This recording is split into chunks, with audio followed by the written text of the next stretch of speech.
안녕하세요. 별자리 읽어주는 색채심리사 루미입니다. 이번 클립에서는 2024년 8월 20일에 있을 물병자리 만월에 대해 예상해 보겠습니다. 동쪽에서 리오, 사자자리가 떠오르고 있습니다. 사자자리는 불의 별자리로 열정적이고 적극적이며 남들 앞에 나서기를 주저하지 않고 오히려 남들이 나에게 관심을 가져주지 않으면 속상해하는 별자리입니다. 자이든 타이든 사자자리가 강하면 아우라를 숨길 수 없는데요. MBTI가 트리플 I라고 해도 사자자리가 강하면 그 사자자리에 해당하는 하우스 테마가 확실하게 나타납니다. 9하우스가 사자자리면 공부를 특출나게 한다거나 10하우스라면 사업으로 큰 성공을 이루는 등 말이죠. 차트를 보시면 어센의 사자자리 태양이 27도에 걸려 있습니다. 사자자리 29도에 레굴루스라는 화성적인 기질의 항성이 있는데 2도 차이로 레굴루스 영향 하에 있겠습니다. 사자자리 룰러십이 태양이고 이 태양이 성공과 명예, 출세, 부를 상징하는 레굴루스와 함께 있으니 자신을 확실하게 드러낼 수 있는 기회가 있을 겁니다. 어떤 분야에서건 말이죠. 시험 성적이 좋거나 경쟁 PT에서 좋은 점수를 받아서 프로젝트를 수주하거나 회사 업무 수행 능력이 탁월해서 윗분들한테 눈도장을 받거나 등등 지금 여러분이 하고 있는 분야에서 나의 재능과 능력을 아낌없이 보여줄 수 있습니다. 그런데 수성이 현재 역행 중이죠. 중간에 버퍼링이 한 번 걸립니다.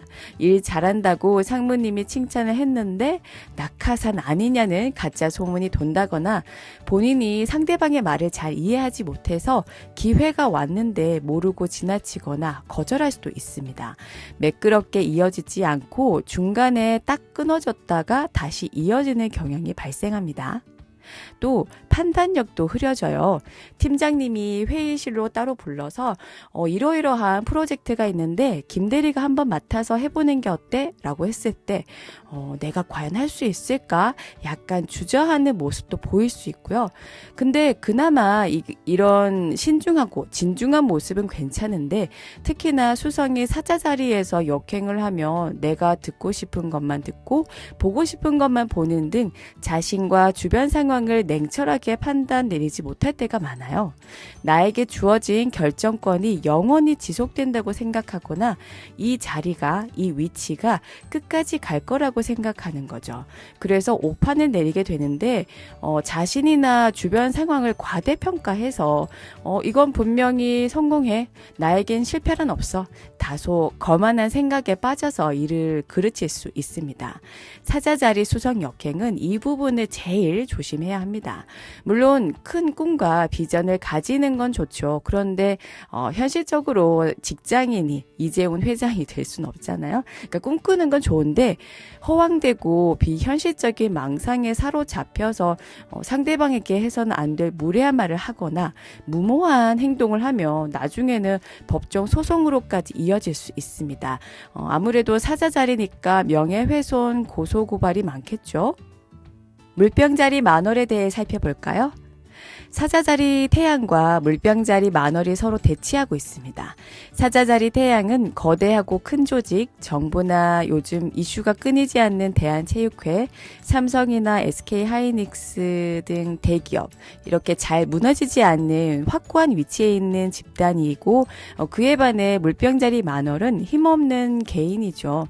예를 든다면 일제강점기 때 인권 유린당한 강제징용 피해자분들, 일본군 위안부 피해자분들, 대기업이나 종합병원을 상대로 피해보상 소송을 힘겹게 이어나가는 분들, 운동선수 등등 큰 조직을 상대로 힘겨운 싸움을 하는 개인으로 볼 수 있습니다.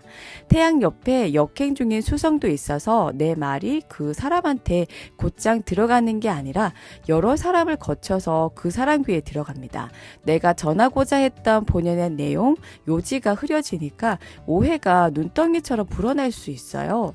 직접적으로 상대하기보다 11하우스 귀인의 집에 화성과 목성이 컨정션하고 있습니다.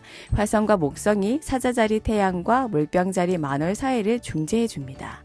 법률적으로 자문을 구한다거나 또는 우리 일상생활에서 예를 들어보자면 복도식 아파트 양쪽에 베란다가 있잖아요. 그 베란다에서 전자담배를 피면 담배 냄새가 창문으로 들어와서 고역인데 이걸 내가 그 사람과 금연 건물인데 왜 피냐 이런 실랑이 하지 말고 관리사무소에 민원을 제기해서 그 건물 전체 금연 방송을 주기적으로 한다거나 한 번 더 걸리면 바로 신고하겠다는 등 개인적으로 맞붙지 말고 관리사무소나 법률사무소, 경찰서 등을 통해 문제 제기를 해야 한다라고 보여집니다. 그리고 또 눈여겨볼 만한 별의 구조가 금성과 토성이 파틸, 어포지션 하고 있어요. 이하우스 재물의 집에서 금성이, 파라우스 죽음의 집에서 토성이 서로 대치하고 있습니다. 금전 거래를 할 때 좀 더 신경을 써야겠어요. 잘못된 정보로 인해 투자했다가 회수 못할 수 있고요. 월급의 대부분이 대출금으로 나가서 물가도 계속 오르고 있는데 생활비가 쪼달리는 등 돈 때문에 골머리를 앓을 수 있겠습니다. 특히나 파라우스는 배우자의 돈이거든요. 토성이 역행 중이니 연금이나 보험금을 끝까지 지키지 못하고 중간에 해지할 수밖에 없는 그런 상황이 닥칠 수 있고, 이하우스 금성이 11하우스 목성 화성과 스퀘어 흉곽을 이루고 있습니다.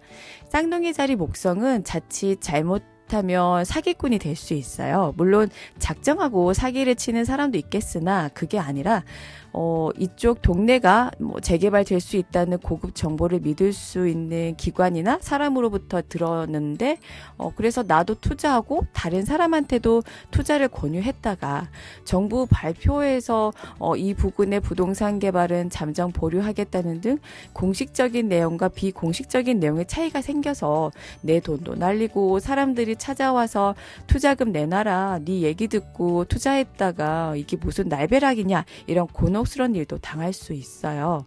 내가 의도한 게 아닌데 예상치 못한 상황에 맞닥뜨리면서 본인이 사기꾼이 될 수 있으니까, 또 수성도 역행 중이잖아요. 구설수 없게 하려면 말을 아끼는 편이 좋겠습니다. 루미에만의 참신하고 재미있는 별자리 해독이 마음에 든다면 구독, 좋아요, 알림 설정까지 부탁드릴게요. 그럼 오늘 하루도 풍요롭게 보내시기 바랍니다.